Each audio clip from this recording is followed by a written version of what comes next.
And welcome back, my friends, to ColeJakeTV. And how many of you believe that God is big enough for everything? No matter what comes against you, no matter what you may face, how many of you know that God has gone to prepare a place for you? How many of you live in a home? Probably most of us can raise our hand and say, I do. Those homes can be made of a lot of different things. All over the country, all over the world, homes are made in so many various places and sizes.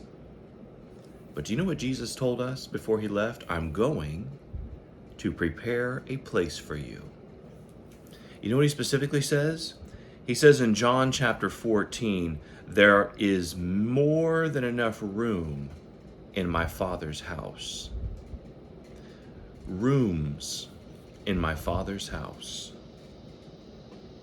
You know, Jesus grew up in a town called Nazareth as a carpenter's son, building, I'm certain, all kinds of things. So the many references he gives throughout the scriptures, which is I'm coming again, I'm going to prepare a place for you, I'm going to my Father's house, there are many rooms there. He's setting the stage, he's setting the table. He's preparing a place, not only just for you, but for each and every one of us that truly believe. Thank you so much for coming and joining us here at ColeJakeTV. As we left off yesterday, we're going to be diving into chapter 25 today. As we are rounding out the book of Acts, we are getting ever so closer to the end. There's 28 chapters in this book. This is chapter 25. Let's begin.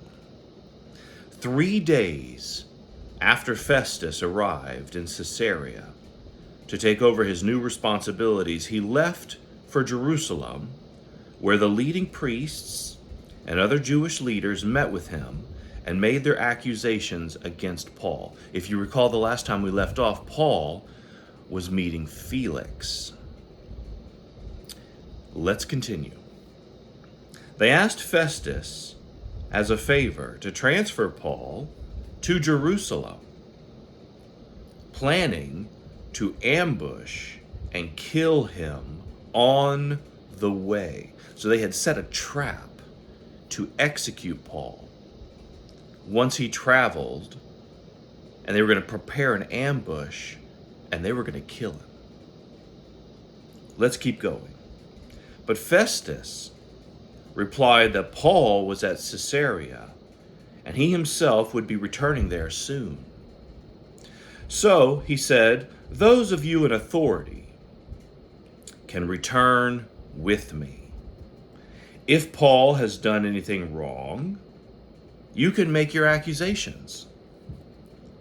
Verse 6, about 8 or 10 days later, Festus returned to Caesarea, and on the following day, he took his seat in court and ordered that Paul be brought in. Verse 7, when Paul arrived, the Jewish leaders from Jerusalem gathered around and made many serious accusations they couldn't prove. Paul denied the charges. I am not guilty of any crime against the Jewish laws or the temple or the Roman government, he said. Then Festus, wanting to please the Jews, asked him, are you willing to go to Jerusalem and stand trial before me there? But Paul replied, no. This is the official Roman court, so I ought to be tried right here. You know very well I am not guilty of harming the Jews. If I have,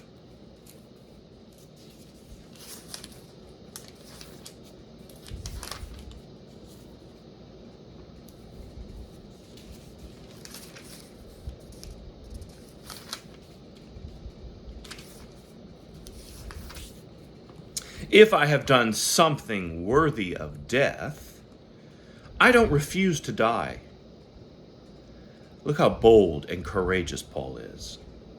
But if I am innocent, no one has a right to turn me over to these men to kill me.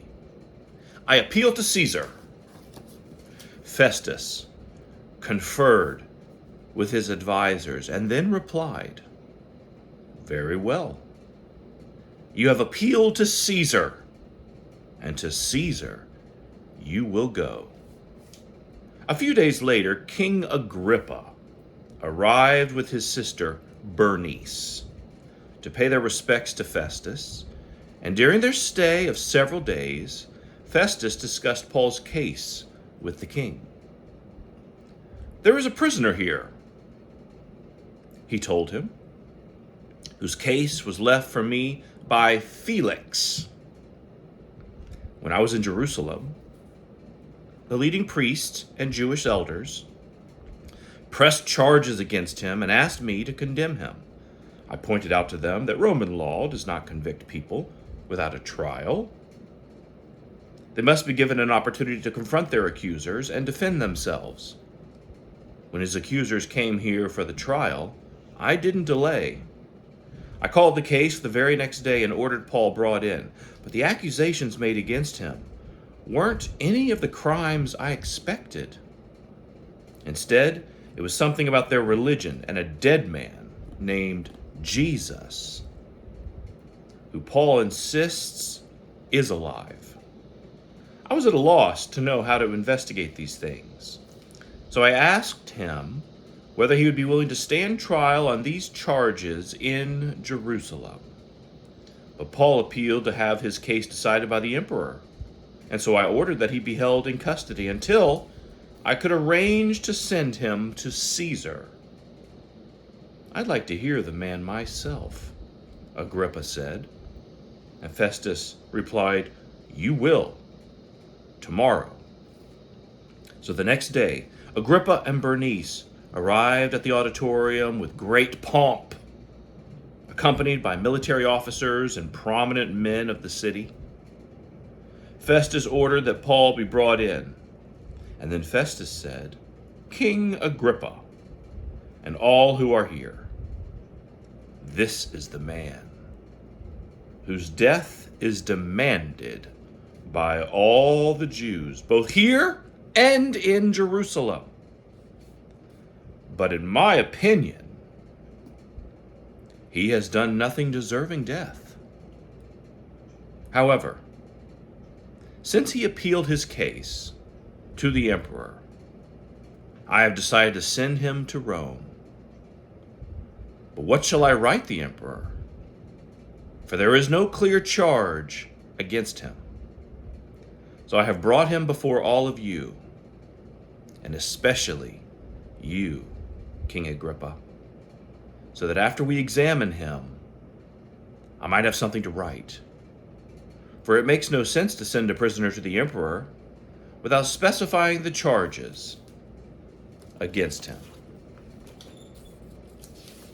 My friends, as we pick up tomorrow in chapter 26, knowing full well we are entering into the final pieces of this adventure with Paul, traversing through 28 chapters of the Acts of the Apostles, each and every weekday, coming to join us here at ColeJakeTV. I'm your messenger, GB. Come back and join us here again tomorrow, where we will continue the journey until it is finished. We'll see you next time. Have a blessed day.